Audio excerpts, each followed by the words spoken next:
All right. Hello guys. Welcome to your third Wednesday CS 141 discussion.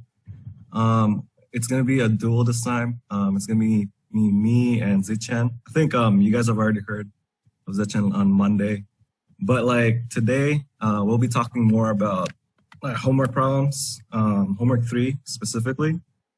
But how we've structured this is first we're gonna I'll be in charge of talking about most of the calculation problems. I don't know if you guys have already worked on your homeworks, but there's a few of them where we'll be talking about like latency and pipelining, and then I'll pass it over to Zichen to talk about some ARM coding.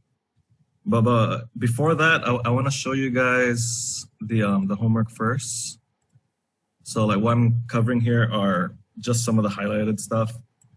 So Zichen's gonna cover this. This is kind of just like a hint to get, we'll give you some of these, but if you have any questions, feel free to like interrupt us, or we can definitely answer you via chat or maybe a breakout room. But for my part, I'll be talking about these. I mean, these are kind of common. Like they're asking different things, but they're very similar. Like, we'll be given clock times for different like instructions here, and then some of these questions will be asking you, like what is the like clock frequency, and then two things to I'll point these out, but like two things to note for this homework is the difference between like pipelining and non-pipeline. So depending on how you do that, like the analysis, you'll get a different clock speed or clock frequency. But so all these are kind of similar, but just to remember like the difference between those two. But to start off, what I have here are just a few example problems. I'll show you guys. I mean, some of the theory. I'm hoping that you guys have read through chapter 4 or like listened to the lectures. But what I'm gonna try to cover here is like kind of like the steps. There was actually a few questions on maybe a previous homework. We'll do our best to like show some work. If there's some things that aren't clear, I think this would be the time for you guys to ask. But like two big things here for homework 3 are, one is latency time. So I mean, I guess like what that is simply is just that, if you're running a processor and then you want to the time it takes to actually how that, if it's working properly, that's how long it would take. So two of those questions typically is just what is latency and clock period. So that's like, I guess bare bones what we're asking here is what is this, latency and clock period. So all these questions are very similar. I'm probably just going to cover one of them. But what we have here first is just the different clock speeds or times for the instructions and the different steps. But like, I guess in order to know like how to like calculate these, I guess you guys should be familiar with some of these the data paths. And the first thing I want to cover here is like non-pipelining. So where all the instructions will run like separately and not at the same time. So you will have to add, the steps, the path that you're taking here. So it's good to be familiar with how these connect. But first one here is asking about what is the latency of, an R-type instruction. And then this is asking like, mainly what you would do here is just know the data path steps. And for each one of these, there's a associated time, which is given here. So like for each one of these, you would just add. So So like that's a hint, like know how many steps it would take and then the data path and then the associated times. Oh yeah, and then one thing here is maybe this is basic, but the P is it just means 10 to the negative 12. It's picoseconds. That's the one that we gave you in the homework. But so anyways, I'm not gonna explain all of this, but you just take the steps and then you add the times because this is non-pipeline. So you add the individual instructions and you get the total time. And that's for latency. So individual time segments. For clock period, if you're doing this for a processor, I just added this here, but just to know the concept, if you're doing clock period, it would just be the inverse of this. You just do like 1 over the time that you've calculated. So yeah, that's bare bones like what this is. All these questions, like some of the questions is just asking you like know the data path and what's the time it would take for it to run properly.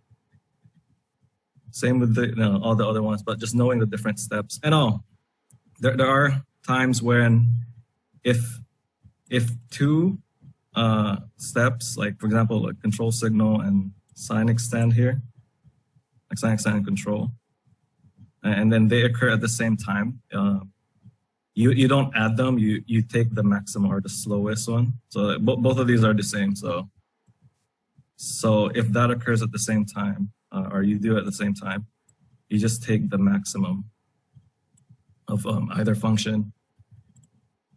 And I think, yeah, that's another hint. Like there's one like that. And then for the other ones, there might be two, like two things happening at the same time. For these ones, just knowing the path, but then you have to add them first. And after you add them, it's going to be the greater time again. But yeah, that's pretty much latency time. And then for this one, so you've heard of pipelining. So pipelining here, so it's just when you're running pipelining, it's gonna run the same time, and then there's gonna be some difference versus like what we just talked about, the non-pipeline. And the general thing, the main thing there is these instructions for non-pipeline will have to run before the next step, but these for pipeline, they're gonna run at the same time. But when you see this in the homework, it's just gonna mainly it's gonna ask you the difference between like how does it affect the clock period or the clock speed, like how long it would take to run the processor, if it's pipeline or non-pipeline. So for example, this question, like this is the latency or clock period for non-pipeline versus pipeline. So like for the non-pipeline one, is exactly what you did, beforehand, the latency. You add, if you look back here, you kind of just add these individual steps or instructions, and then you'll get your total time or latency. And then if you're doing it for pipeline, it's really simple. You don't add them, you take the slowest stage or like the maximum time. So, if you look here, like the maximum time would be this 350 or the ID here, 350. Yeah, Paul, the step A numbers don't look like they match. You've got like 350 and stuff. Look at step A, you got 200 plus 100 plus 200 plus 200. Then go back to the previous slide. Oh, this one? So I guess the chart doesn't match the list is fine, but then it looks like you got two different databases going. Okay, right? Yeah, that's right. And you're answering to one in one place and one on the other. So okay, maybe just fix that up before you upload it. Okay, we'll do that. But yeah, with that, you just add the individual ones, instead of the higher one.